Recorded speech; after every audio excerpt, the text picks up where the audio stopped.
It all started on a warm Saturday morning in my quiet suburban neighborhood. I had just finished polishing my pride and joy cherry-red Corvette that I'd worked my tail off to buy. Every curve gleamed under the sunlight, the leather seats smelled like luxury, and the engine purred like a beast waiting to be unleashed. I loved that car more than my morning coffee, and trust me, I love coffee. As I wiped down the hood, I noticed someone strutting toward me from across the street. She was wearing oversized sunglasses, a floral blouse that looked straight out of a 90s sitcom, and that signature "I own this place" attitude radiating from her. You know the type, HOA board member, and not just any member, Queen Bee herself. Her name Karen, of course. She stopped dead in front of my driveway, tilted her head like a detective at a crime scene, and said, "That's a beautiful Corvette-me Corvette." I laughed, thinking she was joking. Spoiler alert, she wasn't. "Excuse me?" I said, pulling the microfiber cloth off the hood. Karen didn't even blink. "That's my car," she repeated, louder this time, with the confidence of a CEO, firing someone on a Monday morning. I stared at her, waiting for the punchline, but she just stood there with her arms crossed, staring me down like a hawk eyeing a rabbit. "Ma'am," I said calmly, "I bought this car 6 months ago. Got the title in my name and everything." She smirked and pulled out a stack of papers like she was holding the holy grail of HOA commandments. "Our community rules clearly state that vehicles violating aesthetic guidelines are subject to reassignment," she said like she was reciting scripture. "And that color," she jabbed a finger at my Corvette, "is not HOA approved." I almost choked. Was this woman seriously trying to confiscate my car because she didn't like the color? I tried to stay calm. "You can't just take someone's car," I told her. "That's theft." Karen smiled like she'd just won a chess match. "It's not theft," she said sweetly. "It's enforcement." Things went from weird to insane, faster than a Corvette on an open highway. Karen started circling the car like a vulture. "Keys," she said, holding out her hand like I was some valet guy. I laughed in her face. "Not happening," I told her. That's when she pulled out her phone and started dialing. "Fine," she said, "if you don't hand over the keys voluntarily, I'll have the authorities handle it." I froze. Was she calling the cops? Over a car that was legally mine? Nope, she was calling a tow truck. "Yeah, I need a removal at 459 Palm Street," she said into the phone like she was ordering pizza. "A red Corvette. It's unauthorized." I couldn't believe what I was hearing. "Karen, you can't tow a car from my own driveway," I snapped. "HOA guidelines say otherwise," she chirped. That's when I pulled out my phone and started recording. If this was going down, I was getting receipts. "You're making a big mistake," I warned her. But Karen, she thrived on mistakes, especially other people's. 15 minutes later, a tow truck rolled into my neighborhood like a knight in shining armor except for the fact that it was here to abduct my car. The driver hopped out, looking confused. "Which vehicle?" he asked. Karen jabbed her manicured finger toward my Corvette like a general ordering an attack. "That one," she barked. I stepped in front of my car, arms outstretched.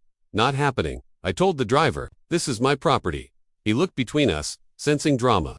"Do you have proof of ownership?" he asked. Without missing a beat, I whipped out my title and registration like I was pulling an ace from my sleeve. "Right here," I said. Karen scoffed. "Fake documents," she sneered. "Fake? Seriously?" I could feel my blood boiling. The driver scratched his head. "Look, lady," he told Karen, "I can't tow a car if the owner's standing right here with papers." Karen's face turned crimson. "Do your job," she shrieked.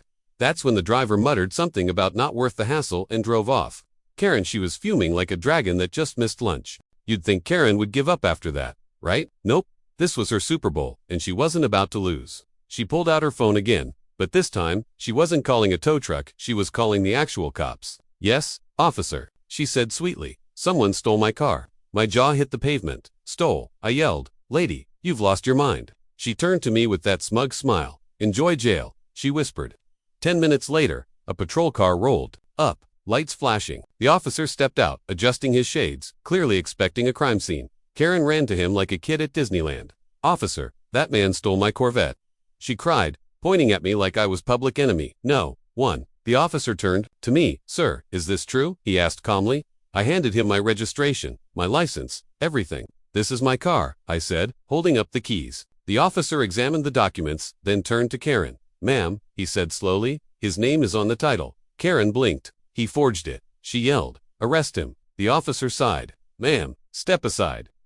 When the officer asked Karen for proof of ownership, she handed him a crumpled HOA rulebook like it was the Declaration of Independence. "See, HOA guidelines give me the right," she insisted. The officer flipped through the pages and looked at her, like she'd just handed him a menu. "Ma'am, this is not legal documentation," he said flatly. Karen's face turned 50 shades of red. "Are you stupid?"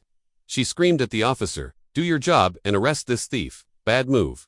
The officer's expression darkened. "Ma'am," he said, voice firm now, "you're interfering with private property and making a false report." Karen tried to protest, but the cuffs were already out.